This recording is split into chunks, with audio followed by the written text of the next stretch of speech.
right, we made it, guys. We are the top 1% of podcasts. Right. Because this is only because it's episode 21. And most podcasts don't make it even past 1. Now we can quit. I know. Good. We've met our goal, and then we're done. Right. Yeah. Goal we didn't even know we had. Yeah. Episode 18 was when we realized, hey, like 20 is like a milestone. Right. Yeah, it's amazing. So I appreciate everyone watching and listening, but this is episode 21. And with Ben from Hollar Homestead, Al from Lumnah Anchors, and myself, Jason from Sow the Land. And today we're just hitting record and just talking about our week, because I think we all got pretty busy weeks this weekend. And I think we're going to not have a topic, but the topic is, what did we do this week, this past week? So yeah, I know Ben has some exciting stuff to share. Okay, I guess I can go first then.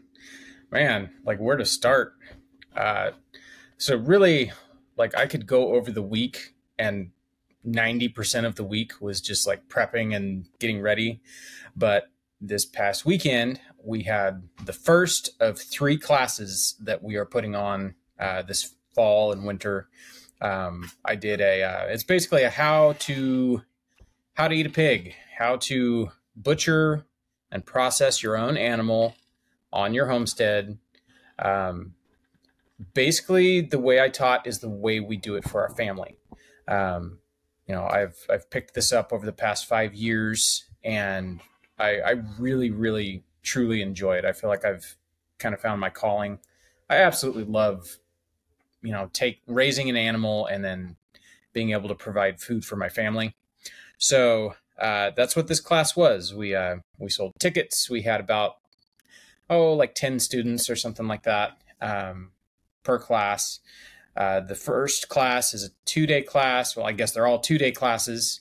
Day 1, we do the outdoor stuff, which is the, you put the animal down. It's the evisceration part of that, how to handle it, what to do with it.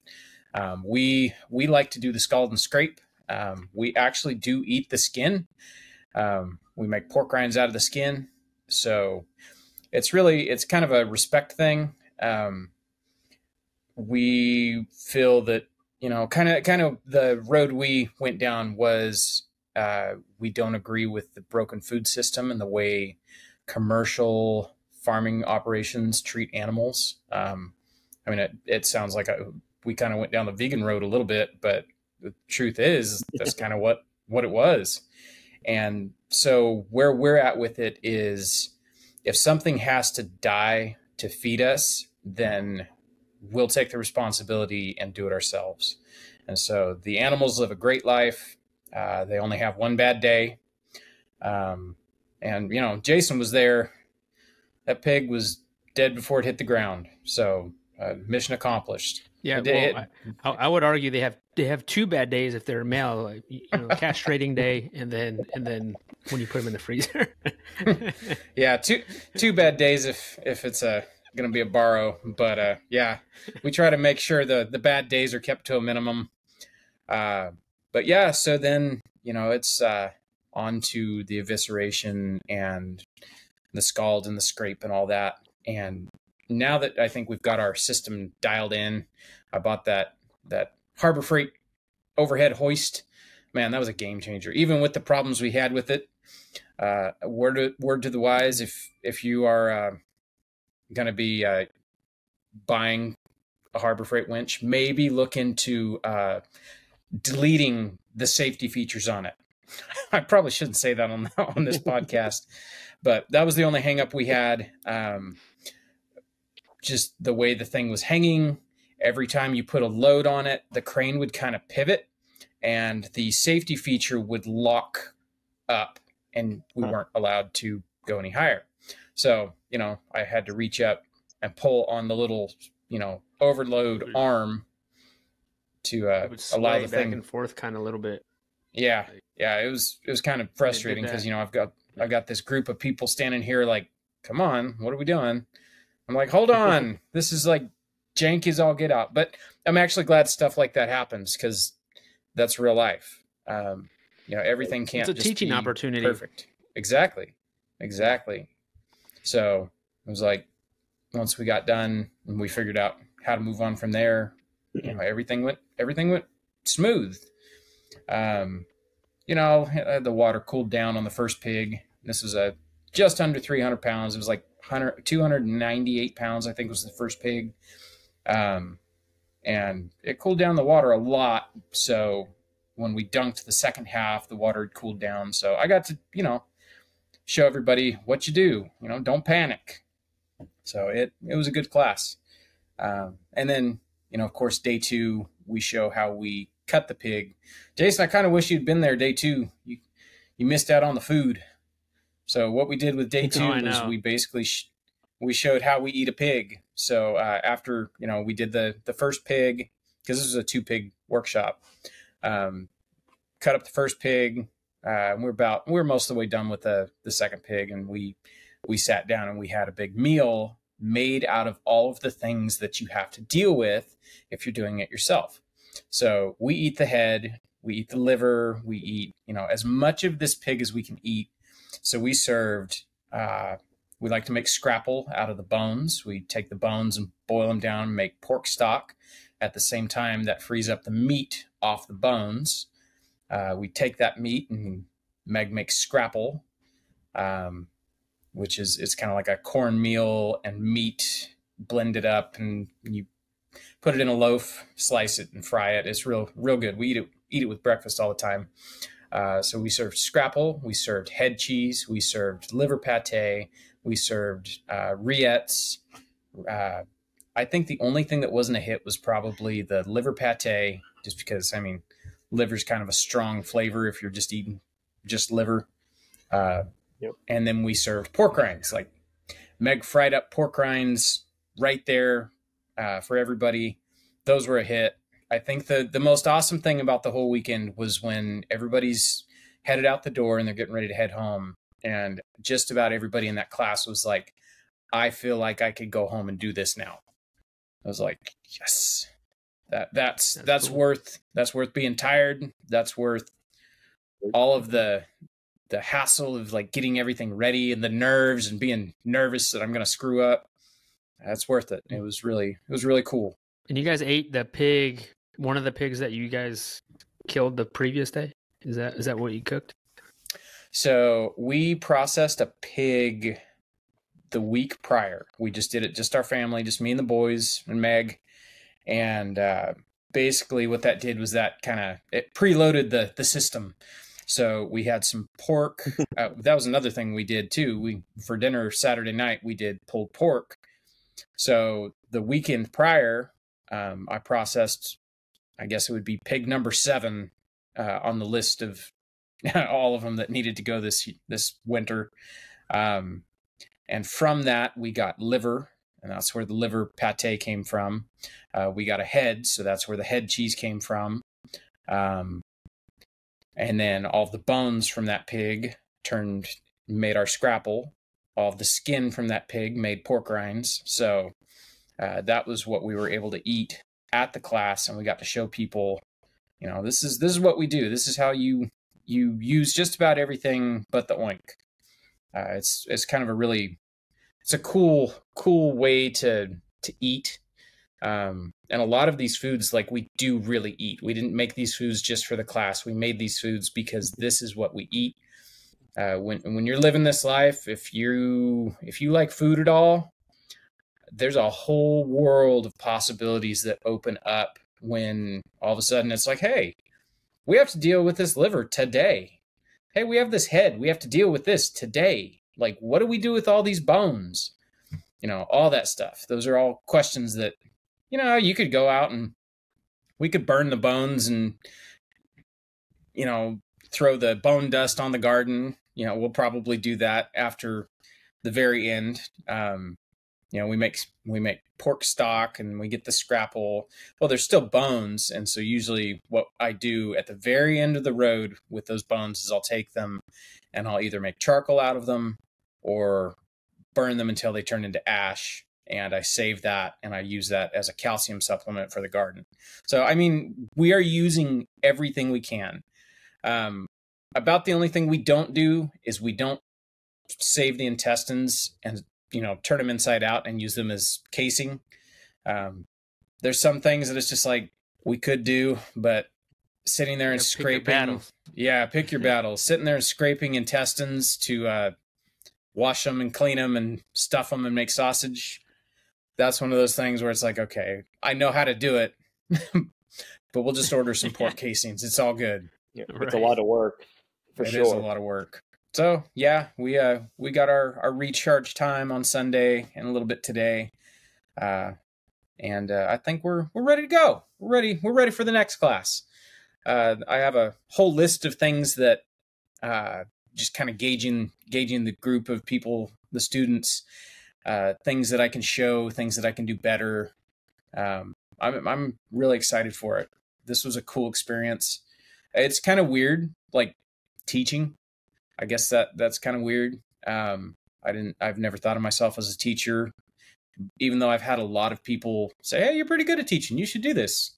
So yeah, it's pretty cool. I think it's easy to teach something that you care about, something you love. You're just like doing your thing and bringing people along. Oh yeah, that helps. You gotta love it, I think. Now, did anybody have a pig to butcher this year themselves? Or was that the first class? Let's see. There was, I think, a guy named Shane. He said he's got one coming up. I think there was 3 people in the class that said they had pigs that they were doing, within a month. Yeah, there was a couple people had kunis that they're getting ready to do. And, as everybody made it home, they sent out emails, saying, "Hey, thanks for the class. And this was cool. And now I feel like I can do my pig." And it's just like, it's really good to hear. It's like, kind of makes me proud a little bit, makes me happy. I mean, the last thing I want to do is like, I don't know, do something to intimidate someone to where they're like, "Yeah, that's a bit much. I don't know if I could do that." Knock on wood. I don't necessarily want something to go wrong while we're doing the class, but at the same time, it would be okay if something did go wrong, just so we can like, "Hey, your crane broke. Okay, now what? Well, now we're going to pour hot water on the pig and scrape it on the ground." That kind of situation. You learn from your mistakes and your challenges. You have to learn to overcome. So, yeah, I'm ready for the next one. I'm super excited. How much did the second pig weigh? The first one weighed almost 300. Oh gosh, the second pig was a guinea hog. All right, so the first pig was it was a cross. It was a mutt. It's like a Hampshire, Berkshire, Red Wattle, Duroc. I mean, it's like 6 or 7 different breeds all put together. So it's a fast growing pig. That one was 300. The American guinea hog. Well, let me finish that thought. The crossbreed feeder pig was 5 months old. The American guinea hog was 15 months old, and it weighed 149 pounds, I think is what it was. It was like $150. So, yeah, wasn't even big enough to be technically called a hog.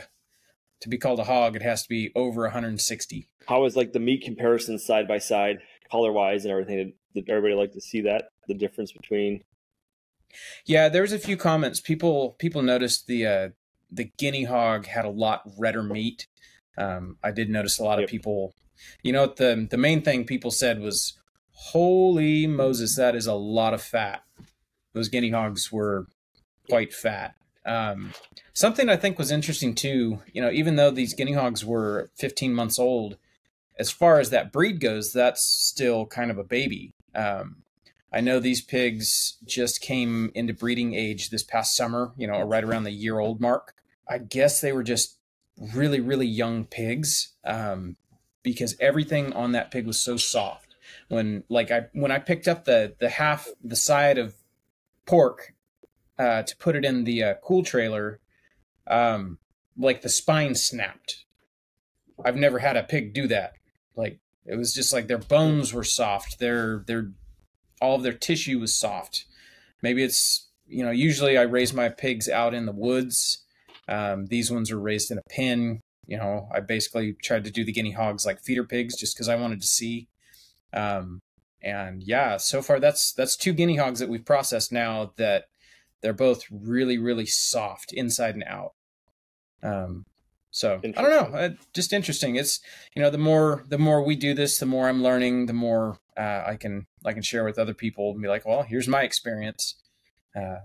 Seems like guinea hogs raised in a pen and just fed feed and not a whole bunch of forage seems like they kind of come out kind of squishy and fat. So I thought that was interesting. How thick was the fat on the back on the guinea hogs, you think? They probably had over 2 inches of fat. Wow. It was a lot. The loin on the guinea hog was maybe 2.5, 3 inches at the biggest. Whereas the big feeder pigs, it was a huge tenderloin. It was like 5 inches. Yep. So, or not tenderloin, loin.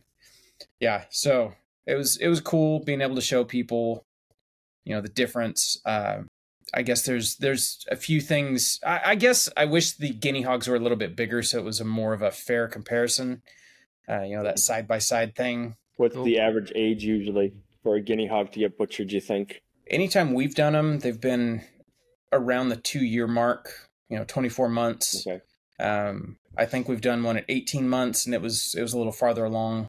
Yeah. I think, now having done this, we'll finish up these guinea hogs that we got slated for the freezer.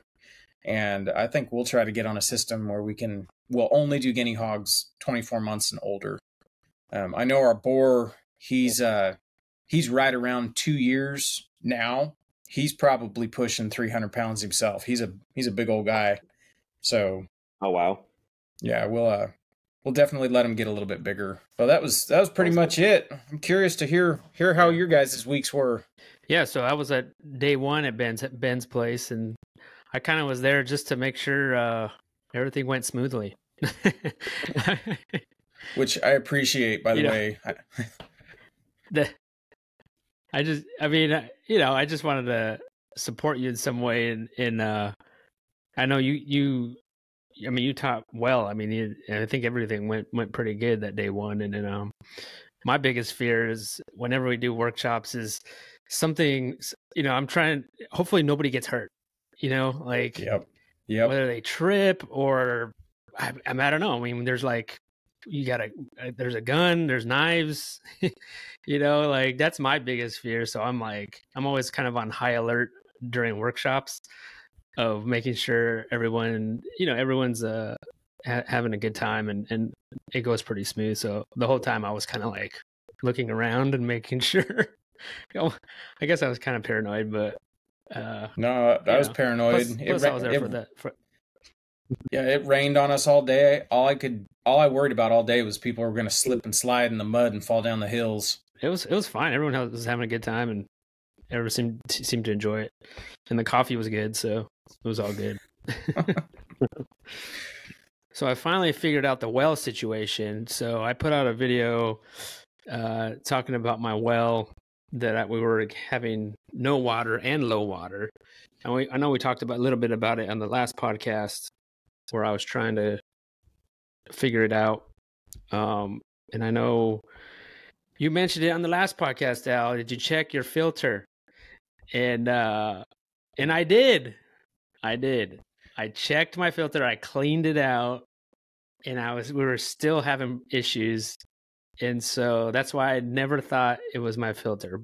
But what I did not do was take my filter out and turn on the water and seeing what it does.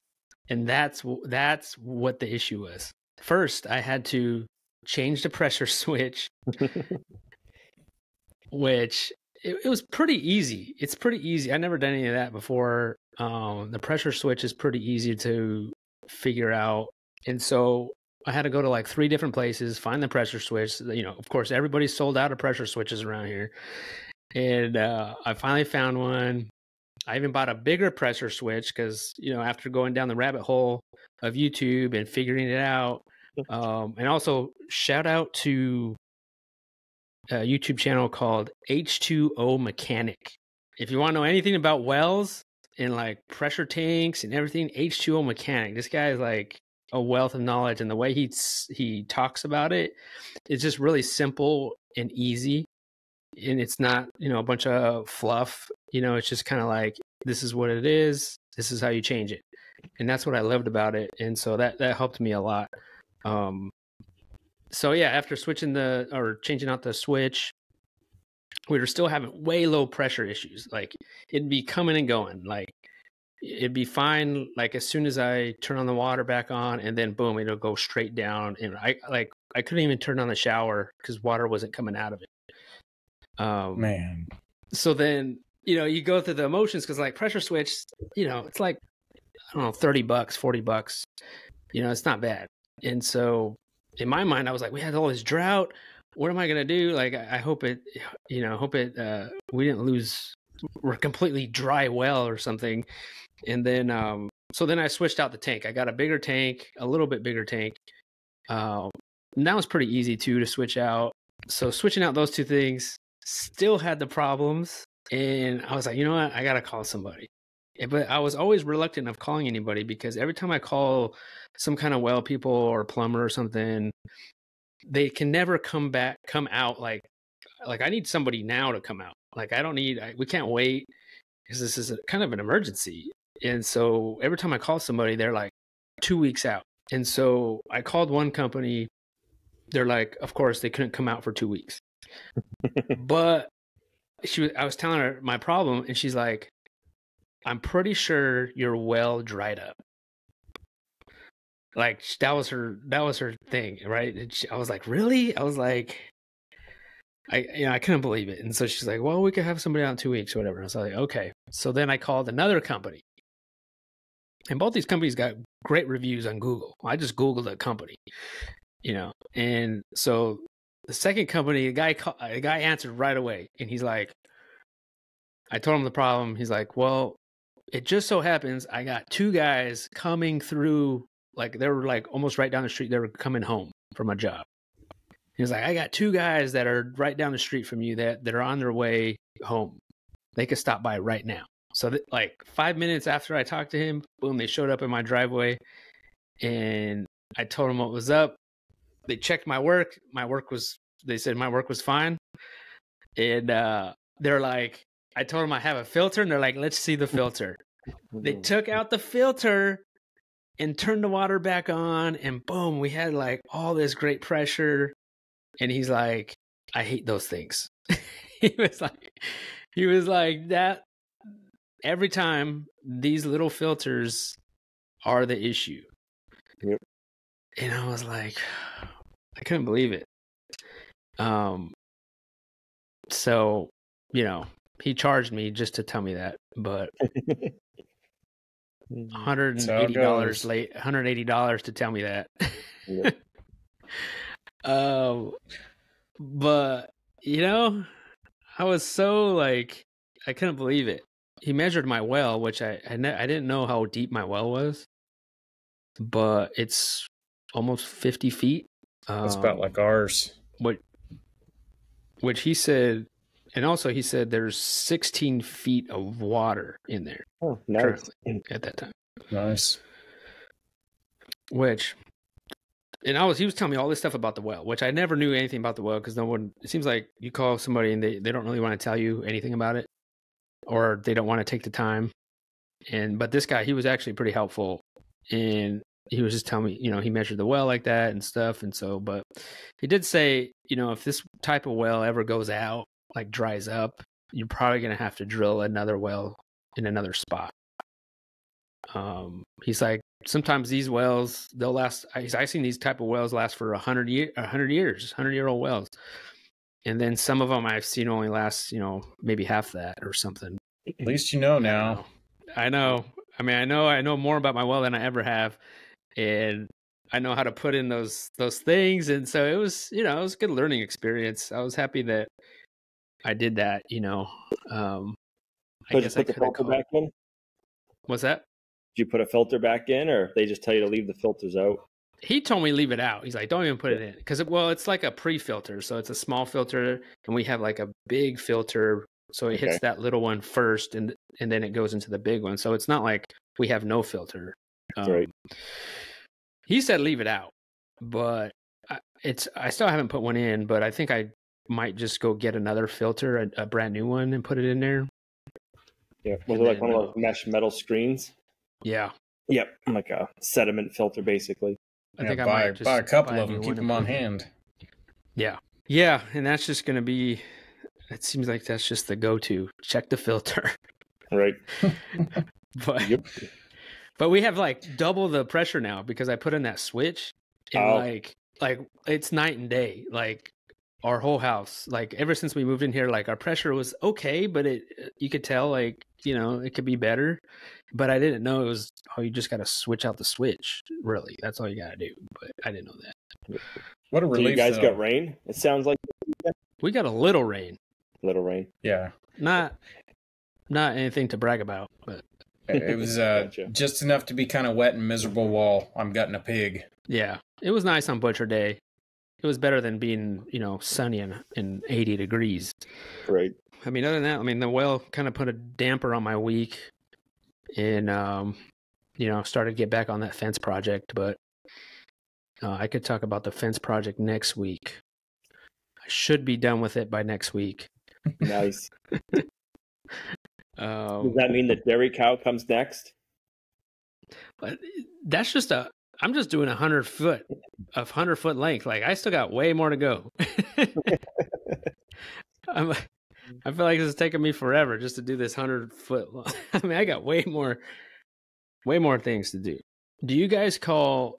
Maybe this is a question for Al. What do you call beanies? Al, do you call them beanies? Winter hat. Winter hat. Winter hat. Yeah. A toque. I don't call them a toque, but up where we are, a lot of people call them a toque. Yep. What about toboggan? Is it a toboggan one? Is it that name? No. It's a sled. Toboggan would be a sled. Yeah, toboggan would be a sled.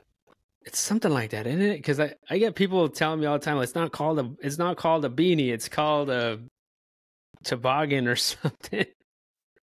I've heard two beanies. I just call them a winter hat.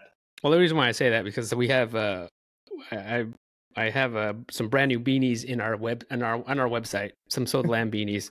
Every year I get a batch of beanies, and they do pretty well for us as far as selling them. So people seem to really like them. So I don't buy a whole lot of them, but I do buy some. So that because every time I say like, hey, we got beanies for somebody always kind of corrects me, like, oh, they're not called beanies, they're called. It depends where you're at in the country. Oh yeah, I think or the world. I don't know. Maybe it's in Canada. They call them something different. But yeah, I've always get down in beanies. The comments and let us know. Yes, let us know, please, because I thought it was a toboggan or something like that. I thought maybe that's what you called them, Al. I wonder if it's a toque, because I think that's like a Canadian. Toque. I never heard that one.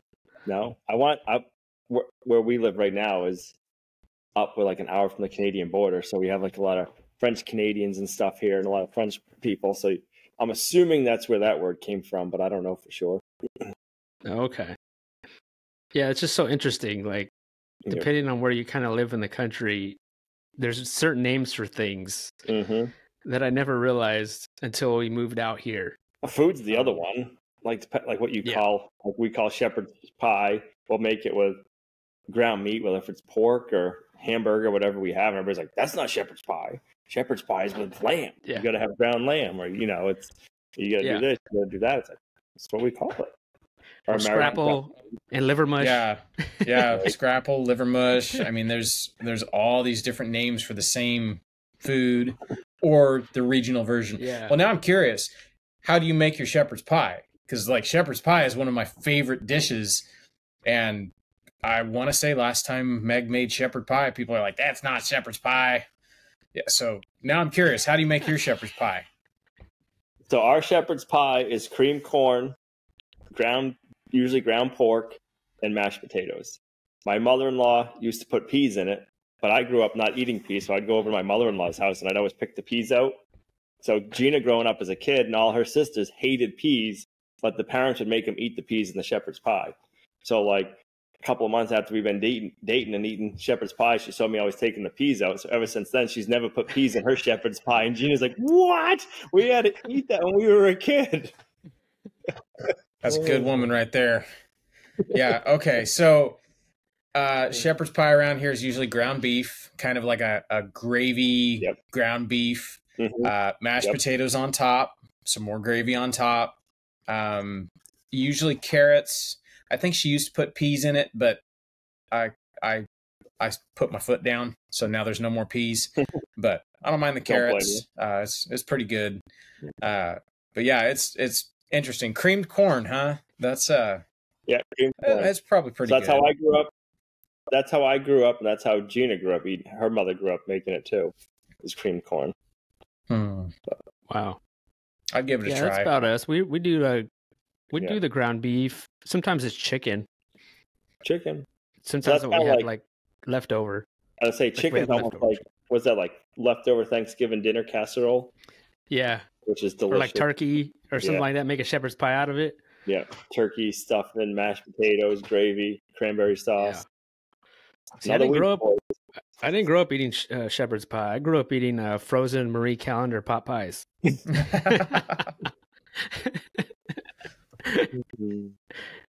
Chicken pot pie is good too. Yeah. So have you guys heard of Contra dancing?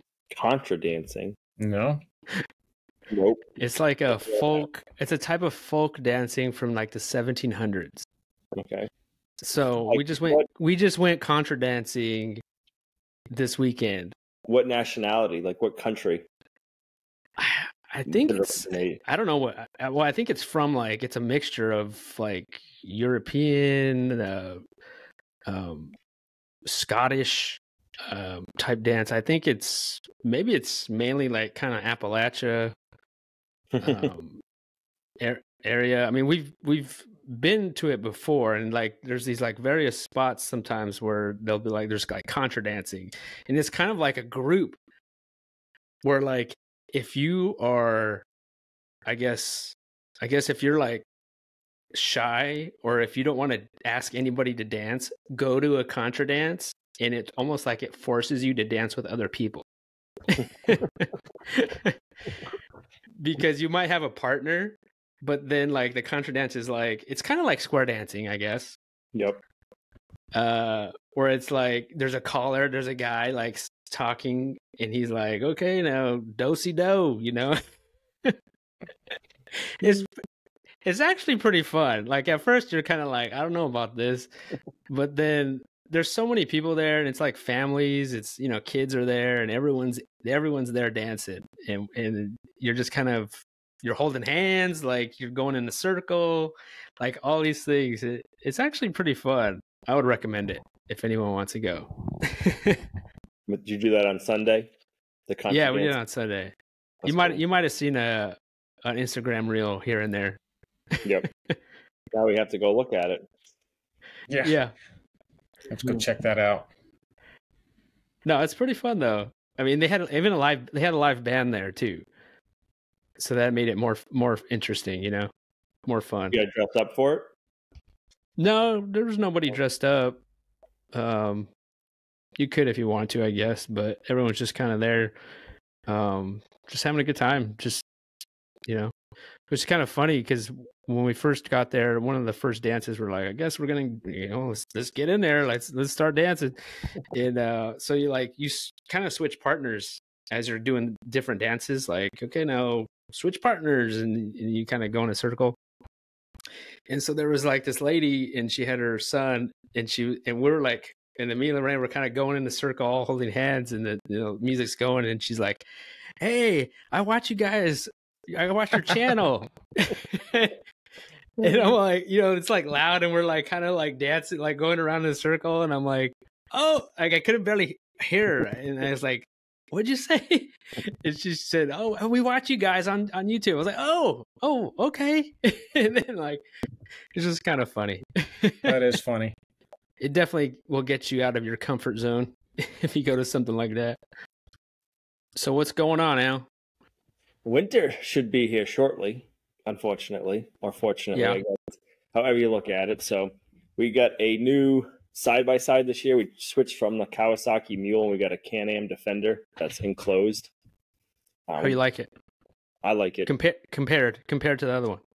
Compared to the other one, the biggest reason we didn't like the other one is it's more like a golf cart and it's made for big people. It's a bench. It's got a big bench seat and you can't adjust that bench seat. And I'm the tallest one. I'm like 5'7".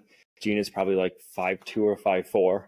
You know, and Olivia, she's short like us. So trying to drive it around, you got to scooch forward and stuff. So that's probably like the biggest downfall for every day. And then when I got it, I put heat in it. I bought an aftermarket heat, like an accessory kit to put like a blower motor and ducts in it. And then we got half doors for us. We can use it in the winter and tracks. Well, the heat didn't work. Like you'd put your hand over the blower and like your fingertips, if they were frozen, would get a little warm. They wouldn't even warm up. So we kind of like finally bit the bullet and we got the enclosed cab Can-Am just because, you know, up here in the wintertime, it can get 20 below zero and we like to be outside and that stuff, but you want to be able to warm up at the same time. So do you trade that in? Do you just switch it? Yeah, we traded it in and we had to pay a little bit more for the Can-Am because it's enclosed, but the Can-Am has a windshield with wipers. The Kawasaki I got a windshield for, but I could never find a windshield wiper, which was kind of a pain, especially when it was raining. They have half doors, but you couldn't get, we got like a top for them, but they were like a plastic one for like a, kind of like, it reminded me of like a Jeep Wrangler if you had a soft top. Yep. And you had like the plastic door. So in the wintertime, I mean, they would just, you couldn't see out them. Yep. And they were zippers. If we wanted to get a cab, it was like an aftermarket cab that made me think of like a bank money truck that's just like square and boxy.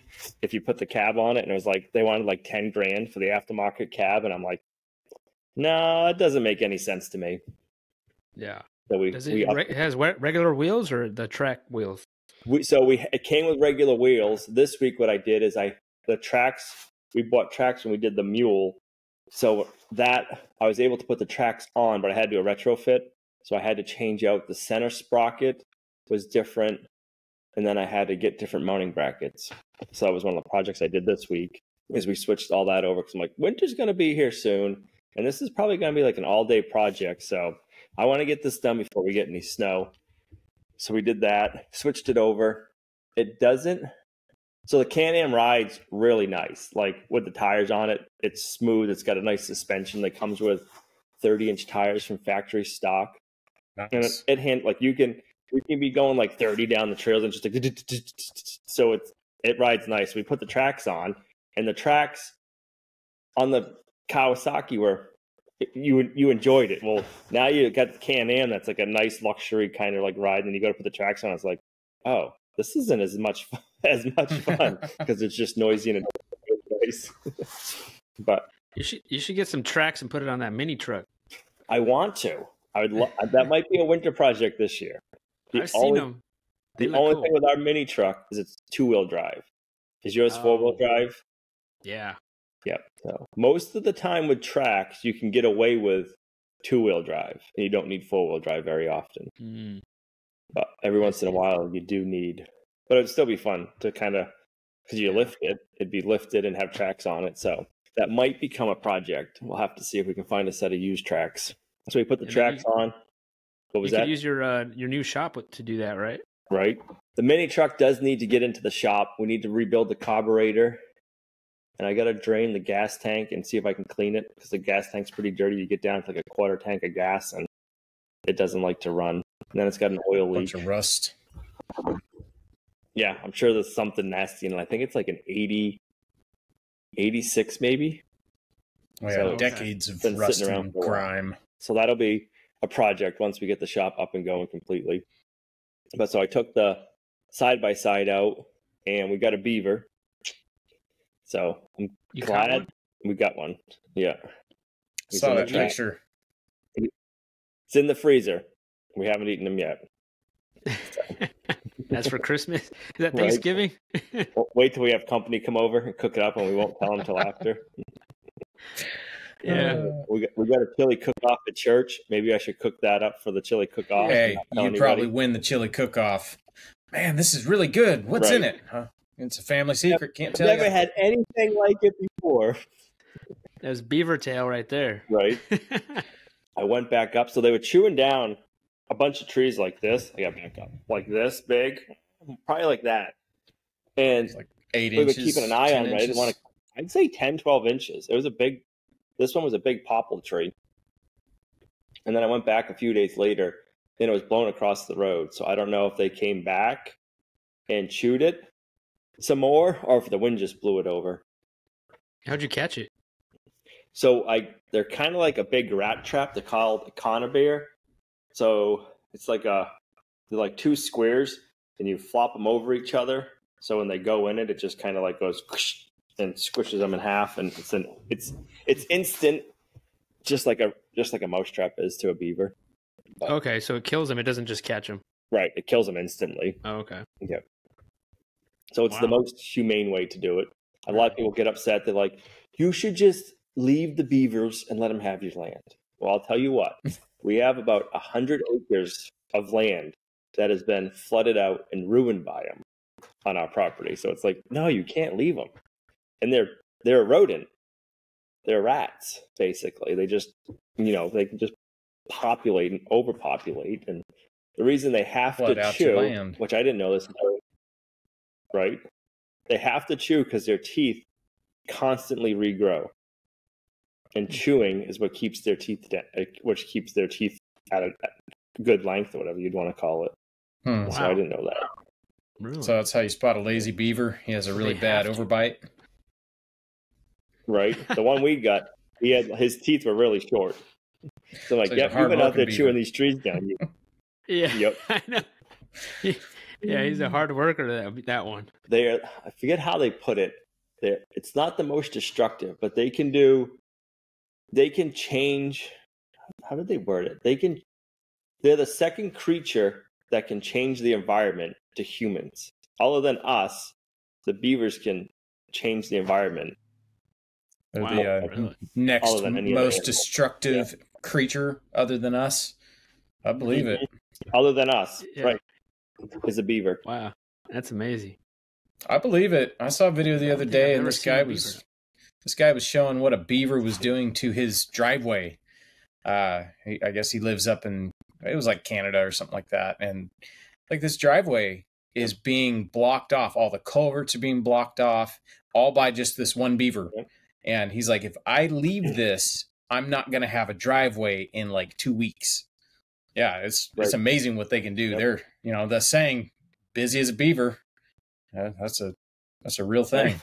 I think a groundhog should be up in there. Groundhog's pretty destructive. Yeah, they are. When it comes to your We got garden, groundhogs over here. So I've been on Facebook Marketplace trying to find an old farm truck to restore. And I found, I don't know what year it was, but it was an old like Chevy or Ford box truck. And somebody had converted it into a reefer truck with a cool bot in it that had like, I think it was like 7 feet 4 inches and it was like 6.5 feet tall. They only want $2,000 for it. So I'm keeping my eye on that. Ooh. I don't know if we'll end up picking that up or not, but well, it's That'd pretty be kind of tempting a- right there. right. With a lift gate, the lift gate works. It's not That's like a roadworthy. no-brainer. Right, not roadworthy, but it's drivable. So I'm like, yeah, we can find a place to park that and just leave it. What are you going to use that for? So butchering, so Mm. harvesting the animals. We can have like a nice big cool room to hang up the pigs and let them. Cool room, yeah. Yeah, then you could do it any time of the. Not, I wouldn't say any time of the year, but you could do it. You wouldn't have to worry about the weather. Or even if you could get one of those storage containers, those metal big storage Like a containers. Connex. Like Those the box- Connex. Yep. Yep. Find like a little cheap one. I don't know. Nothing's cheap anymore. No, No, nothing's cheap. Just be But like, this one's Yeah. all insulated. That's what they used it for. They used it Wow. for butchering. Yeah, it was all insulated and had a cool bot in it. Had the walls all done. There was a stainless steel table in it. I don't know if that'll go with it or not. And then it had the lift gate, and the lift gate worked. And they had like a little bench. So I'm assuming they must have processed or did something, and then put the animal on the lift gate, and then brought it in because they didn't have a hoist or nothing. But I yeah, was like, I could see that coming in handy, Yeah, it would be pretty totally. handy. I mean, for that price. cool. I mean, that's a pretty good price. right? So we'll keep an eye on it. I'm surprised it hasn't sold yet, being deer season and everything. Is it deer season down there for you guys? It's got to be. Oh, yeah. Yeah, I think rifle starts this weekend. Yeah. We're currently in black powder, muzzle loader. So it's about ready to get crazy. Rifle just started up here for us. And I think there's maybe like a week left of rifle. And then it'll go back to basically bow and arrow and crossbow, I think, until December. I believe rifle runs all the way till the end of December. So it's game on. Yeah, it surprised me coming out here, and it's like, what? Rifle season is how long? I think out in California, rifle season was like 2 weeks, and it's still like 90 degrees outside. So it was just miserable. How many deer can you guys get in your area? When you buy your hunting license, you get, I believe it's two bucks and 4 does. Wow. I think a turkey. It's cool. Like, it's a sportsman's license. So you get your fishing license, your, 6 deer tags, turkey tag. Like, it's very, very worth the price of your hunting license. It's pretty incredible. So what's the price for that? Oh, gosh, I'd have to pull it up. It's like, I don't know, $60 or something like that. $64. Right. I don't know off the top of my head. Yeah, but for us, just the hunting license is that. If you want to get the hunting and fishing, you got to pay more. But the hunting license is a deer, which you only get $1 buck. You'll get bear, turkey, and then you got your small game and your grouse and stuff like that. But I think that's like 60 something bucks just for. And just for that. I think if you add on fishing, it's probably like 110, 120. I mean, I could be wrong. I'm sure someone will be like, "Shame on you. That's not what it is." My wallet is over there, and it's got my hunting license in it. And I could tell you if I got up there and grabbed it. That's what it was 5 years ago. Yeah, pretty much. No, every time I go buy a hunting license for the year, I need to just buy like a lifetime. But every time I go buy it, right, I am shocked, and I feel like I'm forgetting something because it was so expensive in California, and all you got was your hunting license. Your fishing license was completely separate, and then your tags you had to buy individually. You could only get 1 deer, one buck. I mean, it was just like by the time you get set up, it's like, okay, we're already a couple $100 in. Haven't even left the house yet. Are the deer big down in your area, or are they on the smaller side? It depends. So last year, well, I guess that was the beginning of this year, when we had our hand-hewn class back in January, you know how, things like to go crazy right before you have a whole bunch of people at your house? Well, we had to get our sewer pumped. Well, I'm standing here. It was me and the 2 younger boys, and we're just sitting there talking to the guys while they're pumping our sewer. We're just those people. And the older guy, he's real cool. He knew all sorts of history about, this area. Well, the younger guy, who's the guy, having to reach in the hole and do the gross job, the grunt work. He looks up at me, stops what he's doing. He goes, "Do you hunt?" I was like, "Yeah." He goes, "You get any deer around here?" I was like, "Not around here." I was like, "They're around here. I just haven't had a minute to, shoot and deal with one." And he goes, "You want to see a deer from around here?" I was like, "Sure." And he pulls his phone out and shows me this monster buck. Like, this buck looks like, have you ever seen like Missouri bucks? Like, they're insane. They're just huge. Well, he shows me this buck, and I was like, "Where the heck did you get that?" And he goes, "Down the street, right up here." I was like, "You're kidding me." He told me where. Like, it's literally down the street, like walking distance from my house. And he got this monster buck. So we do have some big ones around here. They're kind of few and far between, but I would say generally just normal sized deer, maybe 100 pounds on the big side. I don't know. That sounds about right. I've been seeing a bunch up here. I mean, I always see some on our property, but they always look small to me. But bigger than a German Shepherd, that's for sure. Kind of like the size of a sheep, probably, when you're all said and done processing, how much meat you would get. Yeah, I'd say about like that. Yeah, no. Yeah. So I got a question for you. Probably where you guys are, do you have a lot of farmland that the deer are eating from? Or is it basically they're out eating? That would depend on that depend on where you're at. There are some areas that there's a whole lot of, corn and soybean fields and stuff like that. But like where we're at right here, our area, there's not really anything. You have to get further out. Yeah. One of the things I always think about, especially the people hunting out west for the big corn fields and soybean fields, is like, I got my organic meat. It's like, yeah, it ain't organic. Nowadays? You don't know what the wildlife's eating nowadays.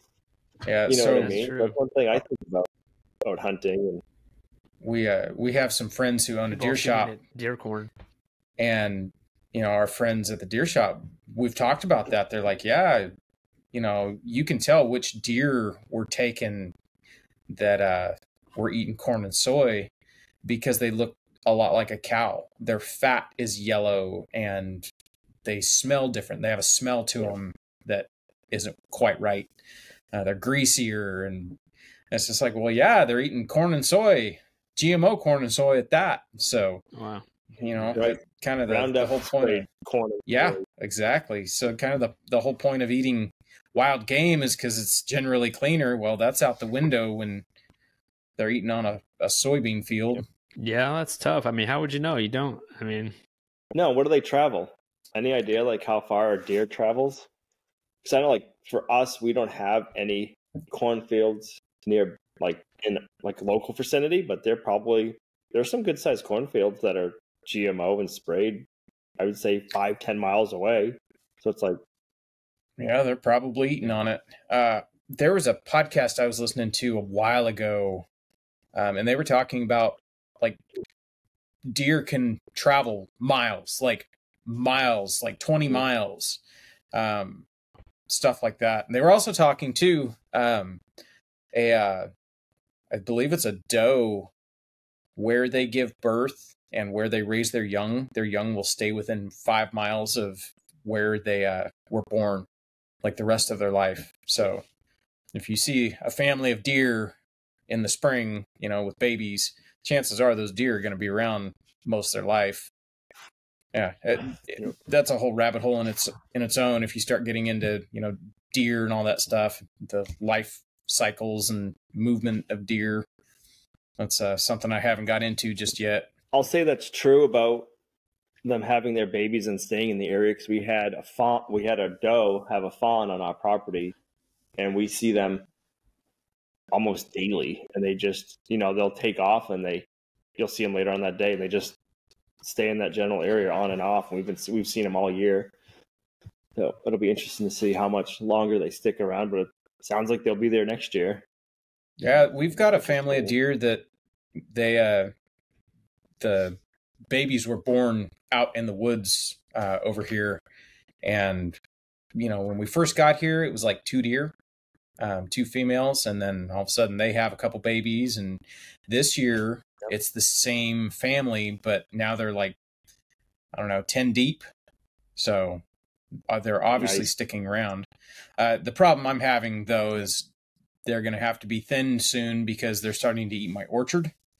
And it's like, that ain't going to happen. Right. Guess we're going to fill some tags this year. How many does did you say you can get? I believe it's 4. Wow. There is a season for it.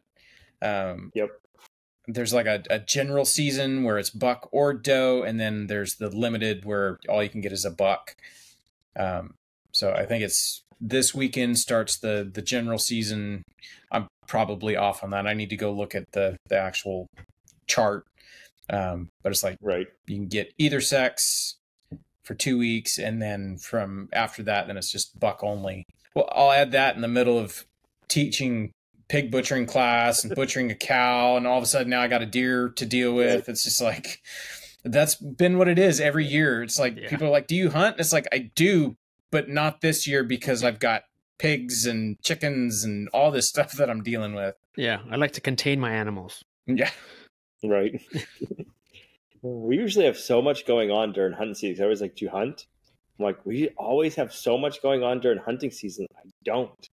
I don't make it a priority. Like right now, I could be out hunting. My father-in-law goes out hunting on our property. We see buck all the time on the property. I get them on game camera, but I just don't take the time. Someday I'd love to take the time. I could see if I had like a 9-to-5 job, right? and I didn't really homestead, like I would probably be all about hunting. Yep. Right, like I'd probably be all about it. I've been noticing lately the deer had gotten closer to our house on our security camera. Like they were literally like almost right out our window. It was like when was it? It's probably like 2 a.m. that my security camera went off, and it has a light on it. So the light went off and the camera at the same time, and there was 2 deer just staring, deer in headlights at the light, and it didn't even phase them. They just looked at the light and then just continued eating. Like you thought you would think maybe it would like scare them or they would like run off or something, but the light didn't even do anything. They just looked at it. You're in the headlights. It's something that does actually kind of make me sad is, how many gunshots I hear after dark, rifle crack. So it's like, are people out here spotlighting? Is that what's going on? That's something. I don't know if you hear that over by your house, Jason, but I hear that a lot. Yeah. There's people who target shoot, but generally target shooting is, boom, boom, boom. But right. Yeah, it's like since deer season's rolled around, it's like, yeah, it's 9 o'clock. Daylight shooting hours have been long over. We had a friend who just was out west and he got a antelope. And he goes, it's good meat, but he's like, I like venison better. He's like, the antelope is very sagey. And I was like, sounds to me like you got to make some breakfast sausage with that. Yeah. Yeah, that sounds good. So it's kind of, I've always been curious. It got me thinking about that, right? Like, would that make really good breakfast sausage? Or that's an interesting description. Like it's sagey. Like, I mean, it's an antelope, so it could be eating sagebrush. All right. Well, we're about an hour, guys. That was a good talk for not having a topic. I like it just free flowing. Right. Now we're in the 1%. Yeah. Now we could have no topic. Before it was now we could not even try. We can coast. You know what? I think what's funny is we've all been so busy. Like this is a busy time of year for everybody. Usually like we get together in our group chat and it's like, hey, anybody got any ideas? And the chat has been silent all week. It's like, yeah, we're all busy. So it's all good. We're busy doing the things. If you don't want to be busy, don't get into homesteading. Amen. Yeah, don't bother. Life was so much simpler with the 9-to-5, wasn't it? Be careful what you wish for. Right. But then you think back, it's like, would you want that again, though? Heck no. Yeah. Like we're busy, and we're always. No, it's way worth it. Man, totally worth it. So grateful for everything we have. Yeah. Like I could not imagine going back to the 9-to-5 and being in that rat race again. We're in a rat race, or we're in a race, but it's I don't know if you'd want to call it a rat race, but you know what I mean. We're constantly busy. We're always doing something, but it's completely different. It's on our own time, our own rat race, right? In our own minds. One of those, 80-hour work weeks, 100-hour work weeks I had, and it was the in between shower and hitting the pillow. I told Meg one time, I was like, if I can work this hard for somebody else, I can work this hard for us. I didn't know that, my bluff was going to be called on that just in a few years, but that was right before we hit the road, and here we are. So it's might not be working this hard for somebody else, but I'm working this hard for us now. That's pretty much how it is for all three of us. But you get to be with your family the whole time while you're doing it, which is one of the great parts. You're not punching a clock and running here, there, and everywhere. For sure. Yeah. No, it makes it totally worth it. Cool, guys. I think this was a good talk.